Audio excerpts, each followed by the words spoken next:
My next guest attended Algonquin College from 1999 to 2001.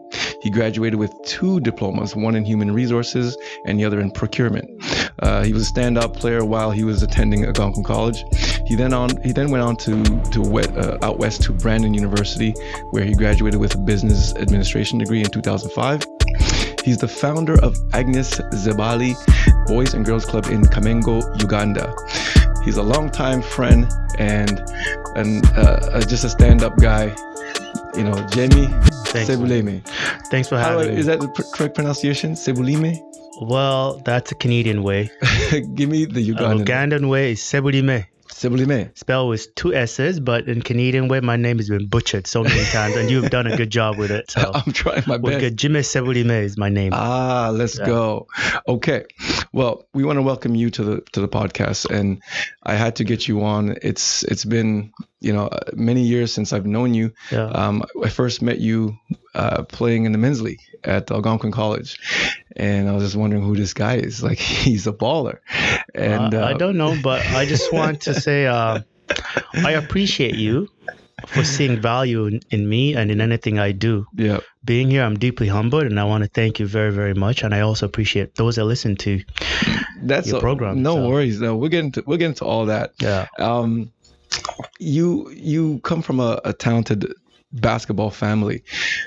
Who was the first in your family to pick up the basketball to create this basketball legacy? I was born in Uganda, and I came to Canada in 1990, and we did not play a single game of basketball. I was age 12. And winter came, and we were playing soccer, and my mother's like, well, go to the Boys and Girls Club across the street on Prince of Wales in Ottawa. There's a Boys and Girls Club. It was an old fire hall that turned into a community center, and they had a little, inside the fire hall where the fire trucks used to park, right, became a little basketball court. Right. So winter came in 1990-91, and my brothers and I started playing basketball there. And my older brother, Caesar, picked it up pretty quickly, and I didn't pick it up at all. And I was a runner and soccer player, and my brother was a much, much better athlete than me, and I looked up to him, so we started playing basketball. But the first person that started playing basketball was my uncle in Uganda. He came with a basketball to the village, and we thought it was a soccer ball, an orange soccer ball. And of course, we kicked it, and he's like, don't kick that. And never knew what a basketball is until we came to Canada. We started late, at age 12, 13, 14, started playing basketball. But also, my cousin, Jaffet, was playing before us, because he got here before us. Right. And so he was, we just copied him a lot, and then we just picked up the game pretty quickly, it's pretty phenomenal how we picked it up. He just took us off the street, and he gave us something to do after school. But it also saved my mother having to worry about us while she was working 3 jobs. Right. Yeah. And when I remember playing against you, I don't know, early 2000s, when I was going back and forth to Toronto, someone picked me up and I joined the Algonquin League, and I remember trying to cover you, and you had a little way about you where you kind of just put people to sleep, and then all of a sudden just jack up, and you had this kind of calm demeanor about you, and then you just wake up and go. Where does that come from? Basketball, to be honest, I never really worked on my craft. I wish the kids today are so lucky with all the internet, how you can analyze somebody's game. I actually just played without knowing anything, didn't know what I was doing. What I did know is just sheer will and determination, get to the basket. And I learned the game. I had a few coaches. Actually, my high school coach was Taffy Childs, who coaches Carlton. Yep. And he had made me captain of my high school team at one time, and I declined it. Just who am I to be playing basketball? But being a runner and a soccer player, I believe I could play with anybody in Ottawa at my age, and could hold my own. Right. I like playing defense mostly on basketball, and all that is just pure determination. Just heart. I'm going to get there before you, right, and just sliding and moving your feet. And it was just pride. Now, the shots and the passing, all that could come later. Right. And I actually believe you could develop that as you continue, especially with good coaching. Now, like, the kids that come to your program are so lucky just to have you to tell them, have you thought about this? All that stuff, my good high school coach, Franco Frangioni and Les Gorman, told us, but you didn't really pay attention that much. But when you met me at the men's league, I was probably done playing college. And Thank goodness. Yeah, I was actually Trevor Costello Algonquin made me the captain of that team. Right. And then when I went out west, I was a sixth man, which I loved. Because when you're six man, nobody really pays attention to you. Yes. And so I'll get on, and it was awesome. Well, you have a really interesting story about how you were born in Uganda, came to Ottawa, and then ended up back in Africa for an internship. Can you explain how that kind of all transpired? Well, we moved to Canada. Thank God to my mother. May God rest her in peace. She made us move here. We didn't want to come. I was actually a very happy guy in the village, but the thought of running water and electricity made me want to come to Canada. And then when I got here, when you're a young guy, 12, 13, 14, I wanted to forget Africa. I wanted nothing to do with Africa. But along the way, I think it was 1996, the documentary came up when we were kings, when Muhammad Ali was going to fight George Foreman in Africa. Right. And I watched that documentary, and Ali was just, I'm going home. And then I realized, you know what, this guy's going to Africa. He's not even born from there. And he loved the continent. And then I remember my childhood, and I wanted to go back. And so when I graduated university, my mother sent me back again just to visit a grandmother, and then I got caught up. And I was interested in anybody that was working in Africa, and I found this organization called Canada Africa Community Health Alliance, which we partner with to this day. And they had an internship in Uganda at an orphanage in Western Uganda, in a small town called Kasese, which is near the border of DRC, a rough place. And I went there to work at an orphanage of 67 kids. I was there for 7 months. And there's lots of stories, and I realized a lot of those kids there were child soldiers. And one time I was talking to all of them, and it's like, you know, Jimmy, and I'm like, what are you guys doing here? And I found out a few of them were child soldiers, and they start telling me some stories. And it was pretty sad stories. And then I was actually terrified of them after that. But then they said, don't worry, Jimmy, we like you. So, but I went back. Sorry. Go ahead. I just went back to do the internship because I was actually working also at the airport at a company called Bax Global, which is like FedEx. And I was in the warehouse building up, and it was good money. I was finishing work at 5, going home. And the whole time I'm like, there's got to be more to life than getting up at 6, working until 7, and going to the gym and doing a little bit of personal training. I said, there's got to be more to life than this. So I quit the job, and God, again, bless my mother. She was okay with that. And she's like, oh, go do the internship. The internship was sponsored by CETA at the time, which doesn't exist anymore. But they gave you, I think, some money for 6 months. Right. Not much. And so how did the Boys and Girls Club or the community project begin? So while I was there, I was doing an internship, and after the internship, I happened to stop by my village where I was born, which is 8 hours away. And I found a community center being built. I'm like, who's building this? And I learned it was my mother who was building a community center. She didn't tell you? She didn't tell me. And I found this community center, and Ugandans, they don't do basements, and they were at the stage where they're going to pour rocks into these walls were deep. I'm like, you can make those rooms. And it's like, oh, call your mother. And I call her. She's like, yeah, but I don't have money to do a second floor. I'm like, no, you can make these rooms into rooms. And she's like, what are you going to do with them? I'm like, I don't know. It's just a chance. Don't lose it. So the community center is built. And she was building it for weddings, and she had a concert to open it. And the party destroyed it. All her hard work. I'm like, is this what you want? She's like, I don't know. I'm like, well, there's an organization in Canada that does medical mission. What if I apply to them to do a medical mission here, and we could turn this into a little Boys and Girls Club? We were supporting kids at that time, but only like 2 or 3. Yes. She's like, well, if you go ahead, if you could approach them. So I came back, I approached this organization that does medical missions. Say, okay, Jimmy, if you could recruit the volunteers, find them, take them to Uganda, keep them safe, house them. So we started using the community center for medical mission, and became a Boys and Girls Club. It was just a Boys and Girls Club, but then when my mother passed away, it became the Agnes Zabali Boys and Girls Club. It's just because she really worked hard and was determined. My mother was stubborn. When told her don't do something, she did it. She just always said, you have to go back home. You can complain about Africa, and it is broken, and Africa Africa. It's got 54 countries that are so diverse, but we could stay here and complain about the continent, and I just think each one of us could do something small. So the Boys and Girls Club was born out of that, and now it's become a truly Boys and Girls Club, just like the ones in North America. It's just that our needs are different. Right. And then you recruit volunteers from here to go back to Uganda. Yeah. You raise funds here as well. Like, what type of events or fundraisers do you do here in Ottawa? So now officially we have 3 trips a year for sure. Okay. The next trip is in March, where Canada Africa Community Health Alliance is doing a medical mission at the Boys and Girls Club. That's our host. Okay. But then we walk to the nearby clinic where we do the medical mission. But those volunteers that go on this mission, each one pays money to go on the trip. Right. And then we have what we call a leadership trip or education trip. Anybody, a coach, or even someone like you could go. Everybody that goes pays their own way.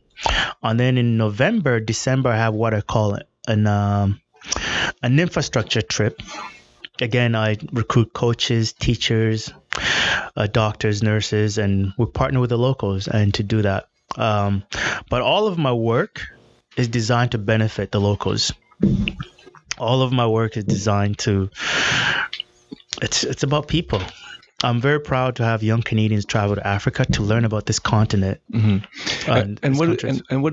the experience like for the Canadians that actually go with you and experience Uganda or in the Boys and Girls Clubs for the first time? I have taken maybe 400, 450 Canadians with me. I have not taken, they've taken themselves, but I've did orientation, I've did them, and I'll say maybe 5 people said I never want to come back. I also don't want them to go back, just the attitude. But overall, it's a learning. They learn about this culture. Like, yes, there's so many things that are wrong, that are broken, especially lack of healthcare and education and infrastructure and self-awareness for the young people. But all these people are happy, and that rubs off on any human being. They have this culture, like the sun, the weather, the food, the dancing, the drum, the talent that's on the ground. People naturally dance and sing. I'm like, that guy, is he a professional? I was like, no, that's who he is. They like it. They like the food. They like the people. I think the most important thing, they find people there that are happy and contented with very basic things of life. And how do you finance all?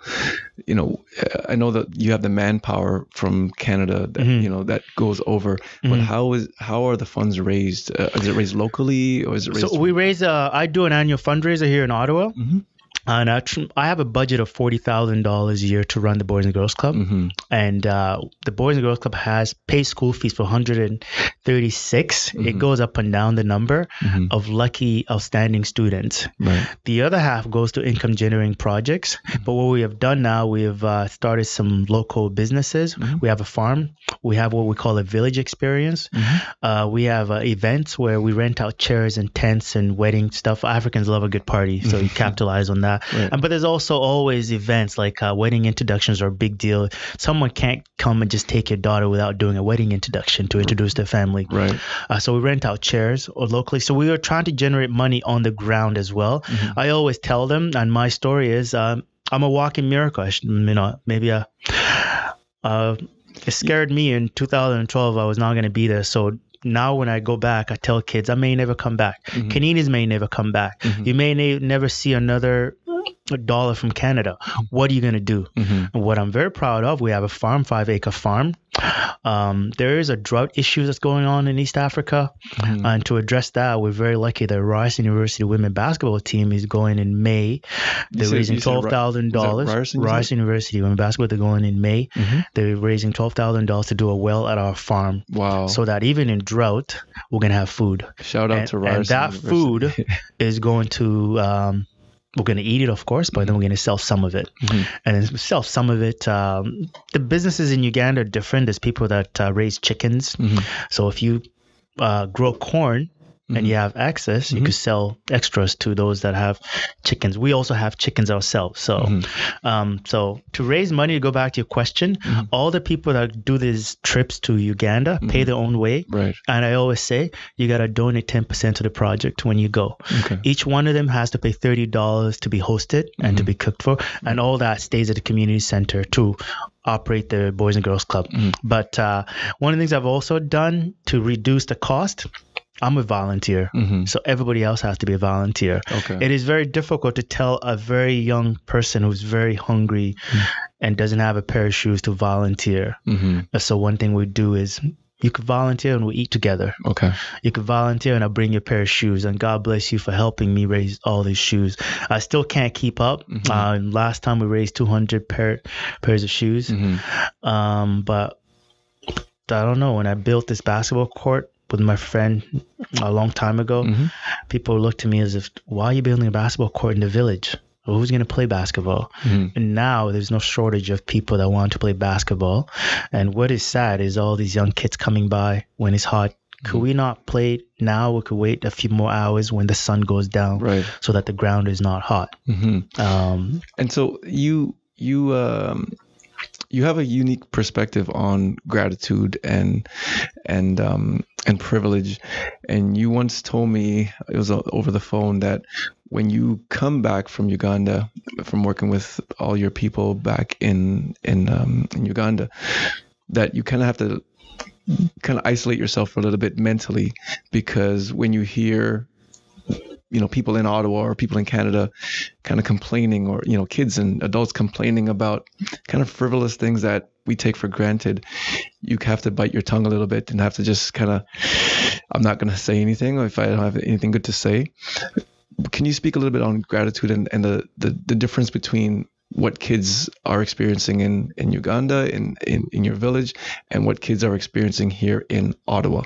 Well, correct me if I don't answer your question right, but it is tough to come back to Ottawa when I come from Uganda. It's getting harder and harder each year. And I'm a strong guy. I think that shouldn't bother me, but it does. But I also, everybody is free to do as they please. Sure. We all have problems, even here in Ottawa, and I don't ever want to diminish your problems. Right. That mine are greater. And we complain, including me. I catch myself complaining, and then I slow down because we have so much here and we don't even know it. Like, one of the things, the toughest thing for me to do is go to Uganda in December, and I try to go and then come back and go to the mall. And people's priorities are totally different. Right. I struggle with that deeply, just because the biggest thing that the kids want there for Christmas is food. And here I'm in, Jimmy, what are you getting your kids for Christmas? And I said, nothing.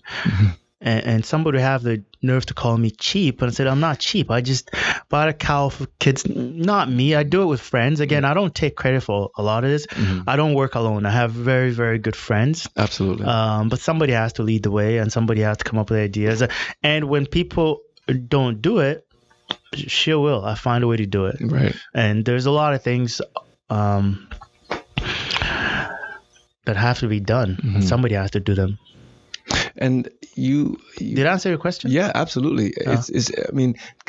We see that stuff every day. You know, it depends on just how you were raised in terms of, this is my priority right now is, getting the next iPhone, and the priority back home is I need to get the next meal. Yeah, no, I just want people to be mindful that we have so much here, and there's other parts of the world where people have very little, but they're happier than us. And I also want my kids to grow up here, be happy, but to be mindful, like, listen, you're throwing that food away.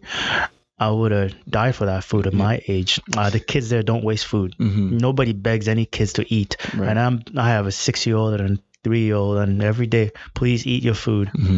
And it's funny, I took my kids to Uganda, and they were just sitting there eating with other kids, and they were slow, and they walked away from their food, and they came back, and the food was gone. Somebody else ate it. And I like that. Yeah.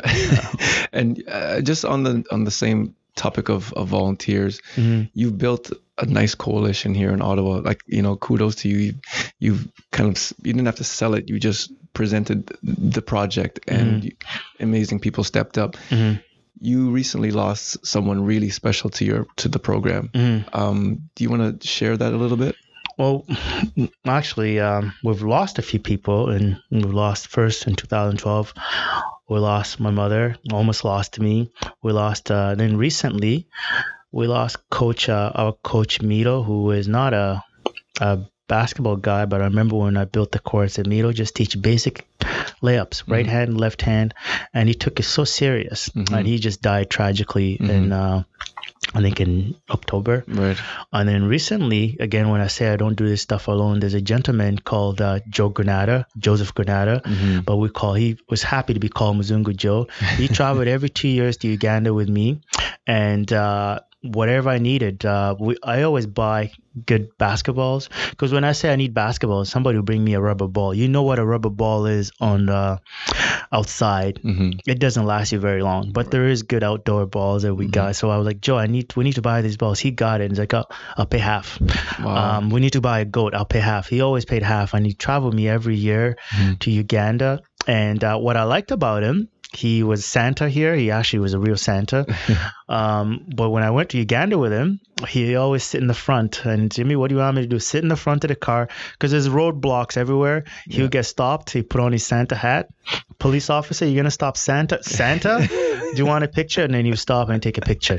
Then we'll go to the village, and when you go to the village, you have to meet the village priest who has the control of the people. Sure. And it's like, Jimmy, what role do you want me to play here? Just tell the priest that you're Italian and you're from Rome, and you're from Rome, and your name is Joseph, and he's a Catholic, and so that just opened the doors for everybody. Wow. And so now all these other Canadians that go to the village and they get received well by the British, by the priest, right? It's because Joe did some work. Wow. And then for those macho guys that are everywhere in the city of Uganda, they see him as like Hulk Hogan, and then of course he played along. What's up, brother? And people love him. But what I liked about Joe, he went to Uganda. He was tough on kids, told them to work hard. He coached also. He was a basketball player, and he just told them hard work paves the way. And he was tough on them, but he also had a good time. And what they liked about him, he didn't judge them. Wow. He didn't judge that they were less educated, that they didn't know a lot, and a lot of it's information. We have access to information here. You could listen to what we're talking about right now. You could Google it. You could, and a lot of kids there, unfortunately, not just kids, adults. Yeah. When you don't have information, there's a lot you miss out. And Joe went there with that. You know what? I'll share what I know. Hard work. And we spoke off camera about Kobe and stuff like that. With his passing, a lot of people are talking about his legacy and what he did, prior to him passing tragically. Have you ever thought about your legacy and what you want people to remember about Jimmy Sebulime? No, I never thought about my legacy. That's not for me to decide. Whatever happens. But I just try to do the right things. I don't take advantage of people. I try to open an opportunity for a young person, because my mother could have left me in Uganda. And she got me here. She believed in me. She's like, don't bring that boy. He would never learn how to speak English. Didn't speak one word at the age of 12. Didn't go to school. And the fact that I'm standing here, I've got my degree. It was a huge accomplishment. And I don't know. I don't think about my legacy. All I know is when I'm gone, there will be 2 basketball courts in Uganda. There'll be a community center. There'll be a guest house, 2 of them. And what makes them unique, the guest house, is they have running water, and anybody could use it. And those kids know what to do. Even if I don't go back, they will know that place is designed for anybody to come in, respecting rules, not bullying anybody. There'll be a kid playing basketball in Uganda. That could be maybe a legacy. The next Jimmy. Well, I don't know. He doesn't have to be the next Jimmy. We do get scholarships in the village, but the kids don't go anywhere. They don't go to NCAA, but they get to leave the village. Wow. We've had some young girls to travel to Uganda's borders by DRC, South Sudan, Kenya, and Rwanda. And for those kids to travel to those countries because of basketball and the things they learn along the way. And by the way, I'm just basically using basketball as an education tool. It does educate people on the ground. It certainly discipline commitment, teamwork, and equality for girls. I mean, remember when we first built our little basketball court, the boys thought it was for boys only until my mother put an end to it. And she said, girls have the court 3 times a week. And everybody looked at her and nobody would dare question her. I said, Jimmy, your mother said, I'm like, yeah, she's right. And to this day, when I go, I try to play in the girls team. I always do. Yeah. But Uncle Jimmy, why do you play in the girls team? And I said, that's because I don't give answers. But what I'm very proud of is the girls have gotten their voice, and you see them and how determined and they dress well, and they clean their shoes and socks, and they come up. They found a voice, and they could stand up to the men. And you, I think you mentioned to me that you are also starting a women's shelter, a women resource center. Yeah. So I was told recently not to call it a shelter. Okay. It called it a women resource center. Okay. And an opportunity came across the community center. This house came up for sale. We got it. And there's a tragedy going on in Africa of young African girls going to the Middle East to work as house girls. It's modern day slavery. Okay. And I've lost 3 girls from the project. Imagine you educate somebody and then somebody takes them and then they clean the homes all day. To this day, I have a few girls that call me, Uncle Jimmy, I'm in the washroom. I just want to say hi. Of course, I talk to them, say, be strong. Right. But what I want these girls to do, to have a safe place to go and read a book. Okay.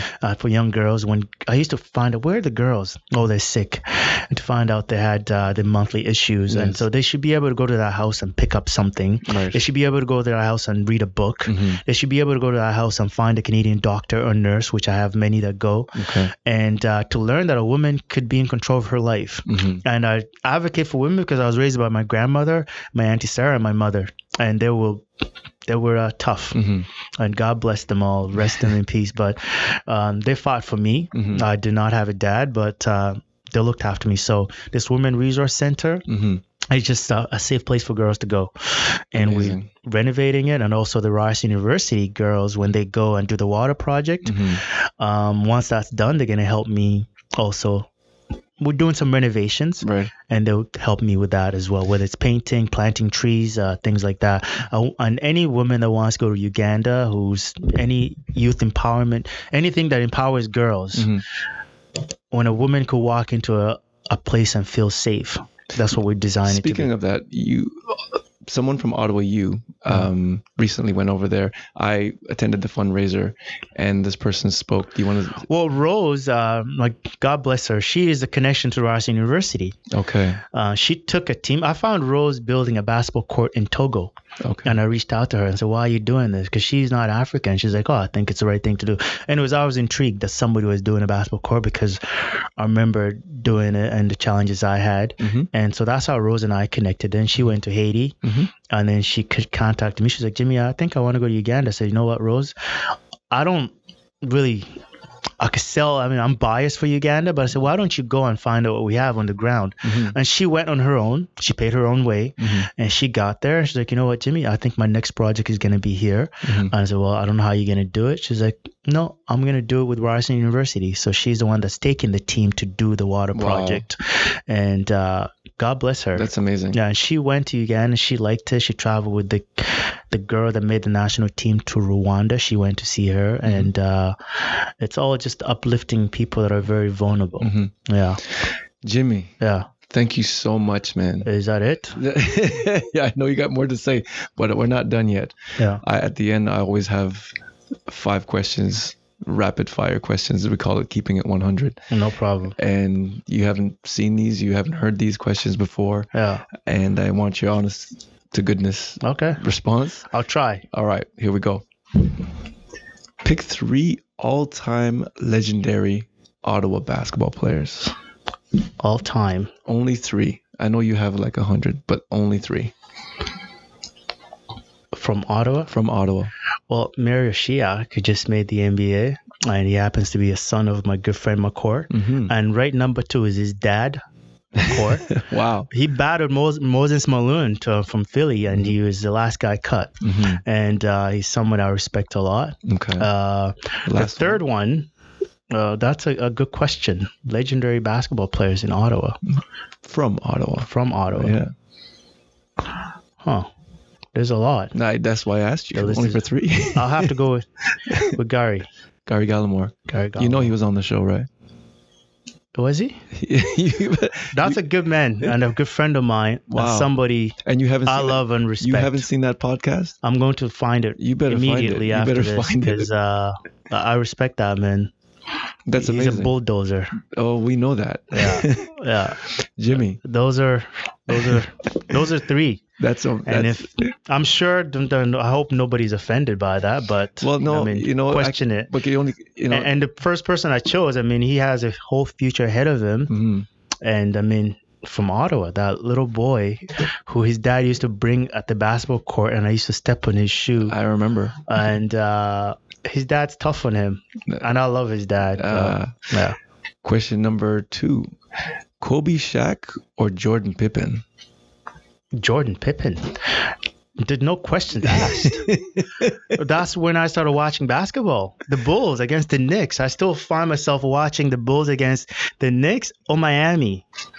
Jordan Pippen, there's just no questions. Those guys were mean. They wanted to win, and they just, although Kobe was also very mean. Shaq, I don't know. I mean, I saw Shaq play against Jordan. He didn't put him down on the ground. Yeah. Okay, here we go. Number 3. The one food you can't do without. Is a fruit food? Food. Jackfruit. No, food. You said food. Yeah, food. One food I can't do without. That's a good question. That's why I'm asking them, Jimmy. It's my Ugandan food. I can't do without. What is it? They call it binyewa, which is ground nuts with dry fish. Well, I'm gonna find it, and I'll put the picture right up on your It's shoulder. ground nuts with dry fish or vegetables. It's called G nuts, and they're good. I'm gonna research that. All right. The best African-born player to play in the NBA. Wow, I'm biased. I'll probably say they're all Africans, but it's by far Akeem Olajuwon. Akeem. Yeah. I mean, he's a dream. As they come, and he's very proud to be an African. Last but not least, if you could solve one of the world's problems, what problem would you solve? Provide education to everybody. Free access to education. Done. That's all you want. That's it. Yeah. That's the one wish. The one because wish. that just opens doors. Especially for people that are oppressed. Jimmy Sebulime. Thank you. Thank you, my man. Appreciate very much. everything that you do for this community and the community back home. But I'm not alone. I also appreciate you for believing in my story and just for opening the doors. Anytime I come in, I appreciate that very much. Blessings, man. That's awesome. All right. Peace.